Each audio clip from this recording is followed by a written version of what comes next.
Welcome to all. Next topic है length of arc और arc length of a curve, that is space curve. Article है to find the arc length of a curve between two points. सबसे पहले space में एक curve consider करेंगे. Let us consider a curve. This is a curve represented by r is equal to r of t. This is the equation of curve in space. Curve consider करने के बाद this O be as origin, curve के ऊपर एक point consider किया. Let P be any point on a curve having coordinate R of T. R of T कैसे लिखा ये आपको प्रीवियस आर्टिकल में बताया. ये सारा ही with the help of this distance, because r be the position vector of a point p and this r depends on parameter t. Let q be another point and this another point is also called journal point, and this journal point be the neighborhood point of a point p. ये जो point क्या हुआ है ये इस point का neighbouring point है. और इस पॉइंट का कोऑर्डिनेट कैसे लिखा ये भी आपको बताया. कैसे लिखा P with respect to first point. First point का कोऑर्डिनेट है आर ऑफ टी, तो सेकंड पॉइंट का कोऑर्डिनेट क्या लिखा R of T plus delta T. T में स्मॉल चेंज क्या होगा डेल्टा टी, और लिखेंगे कैसे T plus delta T. Find क्या करना इस आर्टिकल में आर्क की लेंथ फाइंड करनी है. तो इसमें आर्क क्या फर्स्ट पॉइंट P कंसिडर किया, second point Q.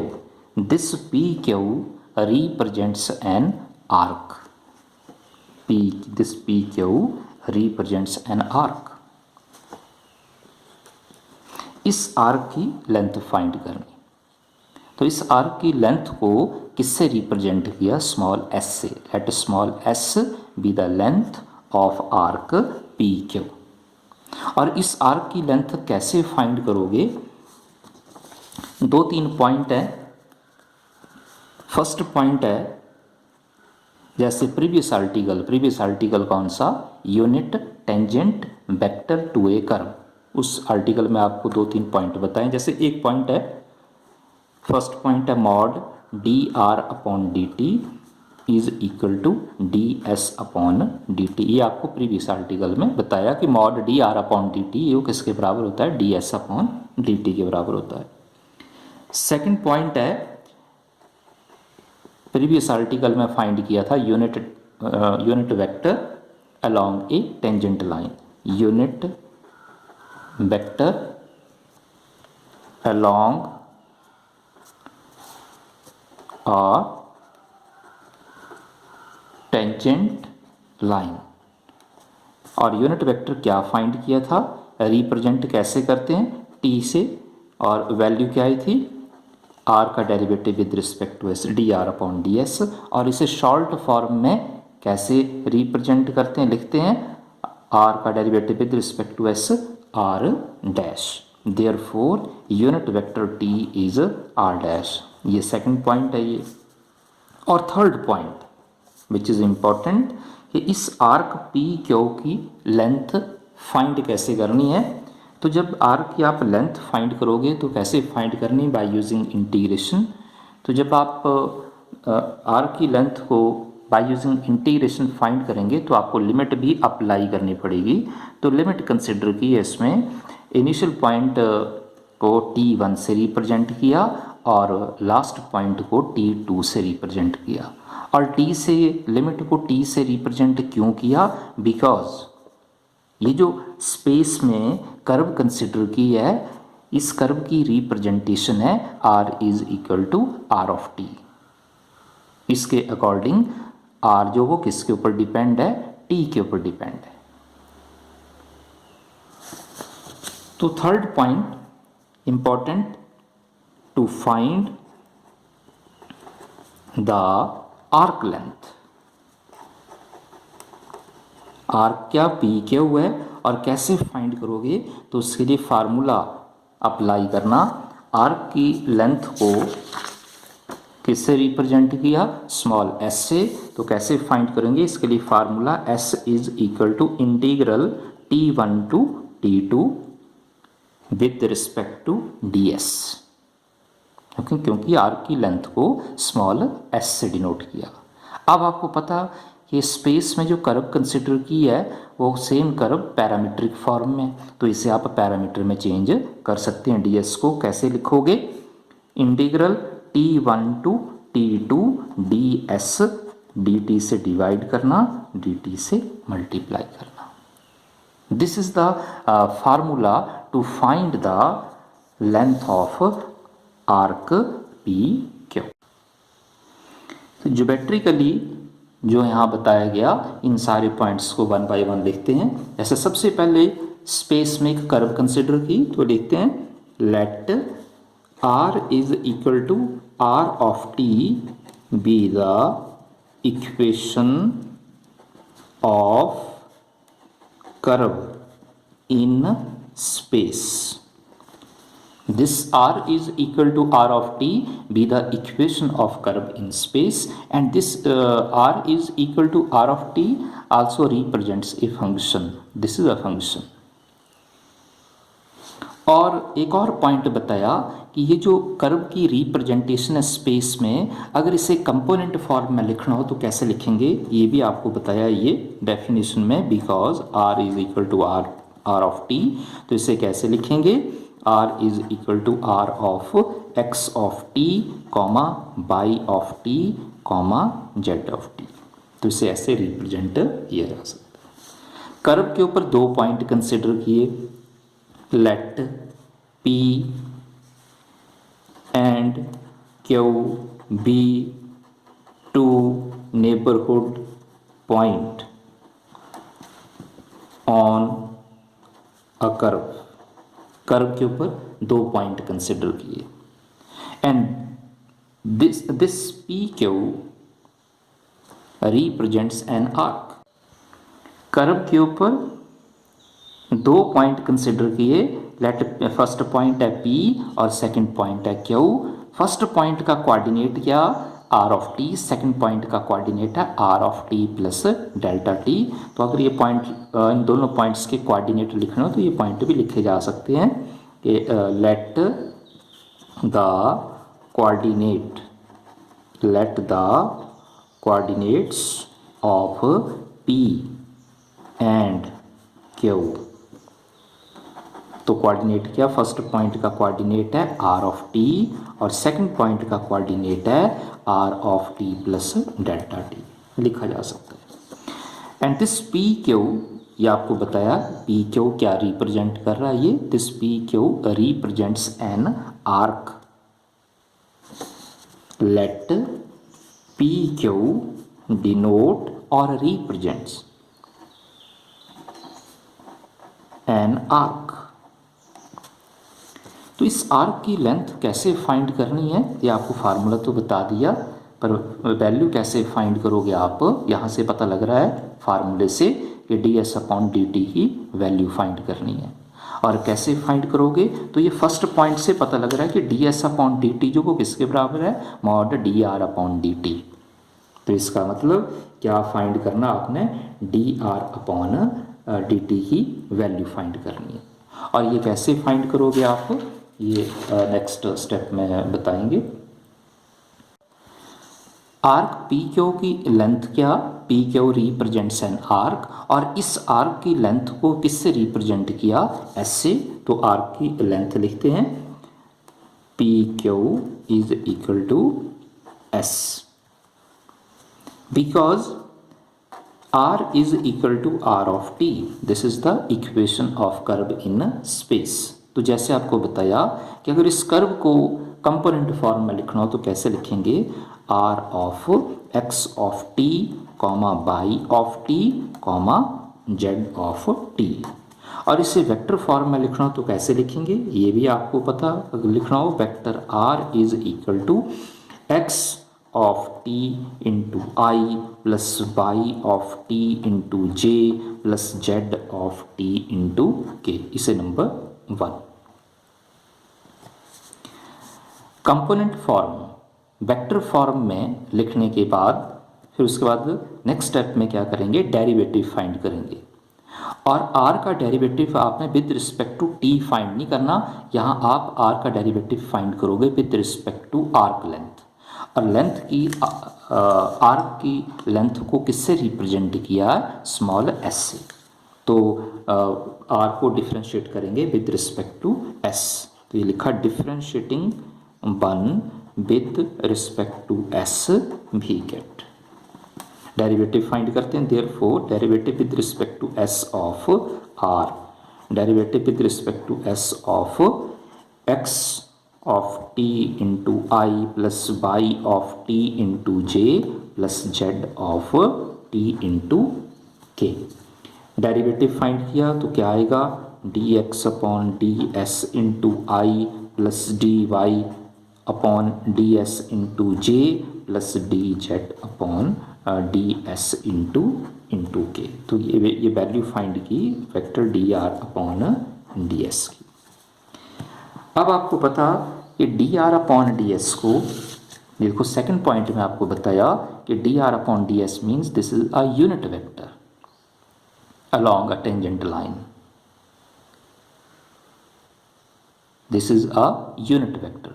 dr upon ds को किससे रिप्रेजेंट करते हैं, ये क्या यूनिट वेक्टर है तो इसे t से रिप्रेजेंट किया, तो इसे t से रिप्रेजेंट करेंगे आप। Therefore t is equal to, vector भी अप्लाई कर सकते हैं आप और सिंपल फॉर्म में भी इसे लिख सकते हैं dx upon ds into I plus dy upon ds into J plus dz upon ds into K. This is a unit vector and these three, ये जो i का कॉफिशेंट है, j का कॉफिशेंट है और ये k का कॉफिशेंट है, these three are component of this unit vector. Next step में इसे कैसे सॉल्व करेंगे, taking mod on both side we get, taking mod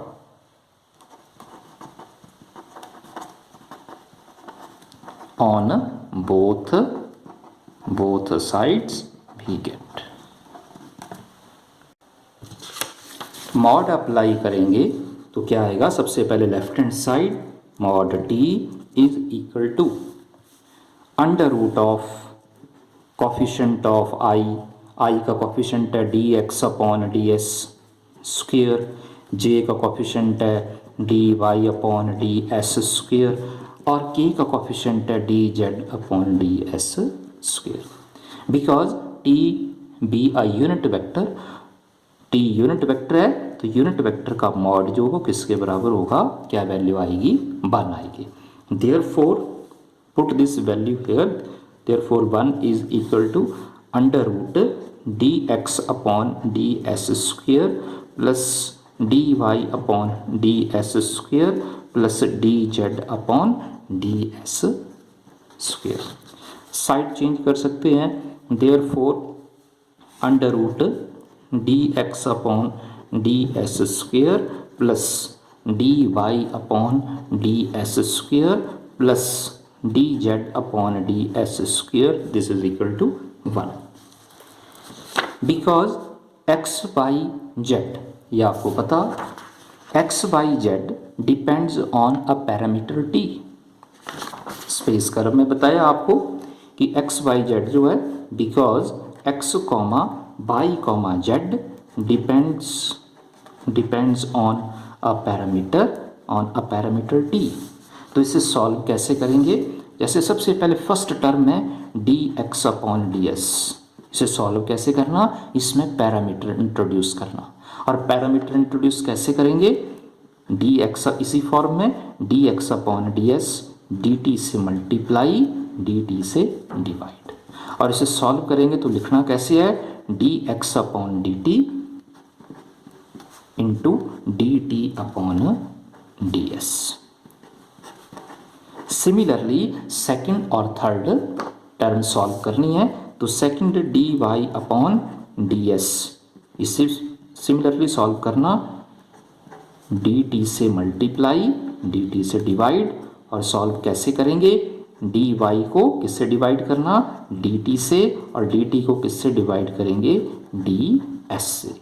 ये सेकंड टर्म की वैल्यू dy अपॉन ds, और थर्ड क्या dz upon ds, dz upon ds same stepping है, इसे भी क्या करना dt से मल्टीप्लाई और डिवाइड, dz को dt से डिवाइड करेंगे और dt को ds से, ये third dz upon ds। Same value 1 by 1 apply करेंगे तो क्या रिजल्ट आएगा, अंडर रूट ऑफ, सबसे पहले फर्स्ट dx अपॉन ds, तो वैल्यू है dx upon dt into dt upon ds raise to power 2, dy upon ds ये लिखिए, सामने लिखिए value dy upon dt into dt upon ds raise to power 2, और third dz upon dt into dt upon ds raise to power 2, this is equal to 1।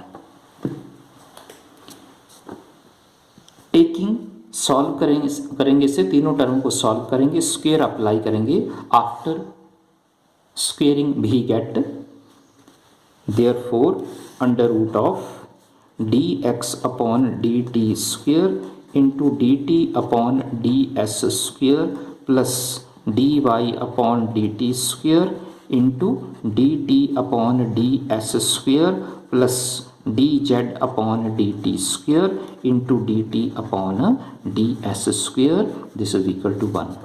Solve करने के बाद, square apply करने के बाद इन तीनों टर्म को आप चेक करोगे तो इसमें dt अपॉन ds स्क्वेयर क्या आएगा, कॉमन आएगा। Taking common, under root of dt upon ds common है, डिवाइड करेंगे तो फर्स्ट टर्म आएगी dx upon dt square, second term dy upon dt square, third term dz upon dt raise to power 2, this is equal to 1। Common लेने के बाद next step में under root solve करेंगे, squaring on both side, squaring on both sides भी है। Square apply करेंगे तो under root के साथ स्क्वेयर कैंसिल होगा तो क्या आएगा, dt upon ds square into dx upon dt square plus dy upon dt square raise to power 2, dz upon dt raise to power 2, this, और 1 का स्क्वेयर क्या होगा 1। देयरफॉर वैल्यू फाइंड करते हैं, dx upon dt square plus dy upon dt square plus dz upon dt square, this is equal to 1 over dt upon ds square, और इसे solve करेंगे taking reciprocal तो क्या आएगा, ds upon dt square. Left hand side क्या value है, dx upon dt square plus dy upon dt square plus dz upon dt square. तो क्या फाइंड किया, यहाँ से क्या रिजल्ट आया, ds अपॉन dt स्क्वेयर की वैल्यू क्या आई, dx upon dt square plus dy upon dt square plus dz upon dt square. Previous article में बताया कि जब आप derivative with respect to t find करोगे तो डॉट अप्लाई करना, जैसे x का derivative with respect to t है तो इसे आप क्या लिखोगे, x डॉट स्क्वेयर। x का derivative with respect to t find करोगे तो इसे x डॉट लिखना, आगे सेकंड टर्म लिखिए y का derivative with respect to t है तो इसे y डॉट लिखेंगे, और z का derivative with respect to t find करोगे तो इसे z डॉट। तो वैल्यू अप्लाई करते हैं, y डॉट स्क्वेयर और third z dot square, ds upon dt square. Taking square root on both side, तो इस एक्सप्रेशन को कैसे लिखेंगे, mod, because s represents the length of arc, तो इसे लिखेंगे ऐसे, therefore mod ds upon dt is equal to x dot square plus y dot square plus z dot square whole under root. Because we don't know whether the value of ds upon dt is positive or negative. Because of this we can take mod of ds upon dt. ds upon dt आपको पता, ये आपको point बताया था कि ds upon dt जो वो किसके बराबर है, मॉड dr अपॉन dt के। वैल्यू अप्लाई करेंगे तो क्या आएगा, ds because ds upon dt is equal to mod dr upon dt। ये आपको सेकंड पॉइंट में बताया, तो ये वैल्यू अप्लाई कर रहे हैं। Mod dr upon dt is equal to under root of x dot square plus y dot square plus z dot square, x dot square plus y dot square plus z dot square. Find क्या करना, arc की length find करनी है, और arc की length के लिए formula आपको बताया ये, this is the formula to find the length of arc between the limits t1 to t2। We know length of arc PQ integral t1 to t2 ds upon dt with respect to dt। और ये आपको पता ds upon dt किसके बराबर है, mod dr upon dt के बराबर है, mod dr upon dt with respect to dt। और वैल्यू क्या है मॉड dr अपॉन dt की, under root x dot square plus y dot square plus z dot square. तो वैल्यू अप्लाई करते हैं, integral t1 to t2 under root of x dot square plus y dot square plus z dot square with respect to dt। This is the arc length that is PQ।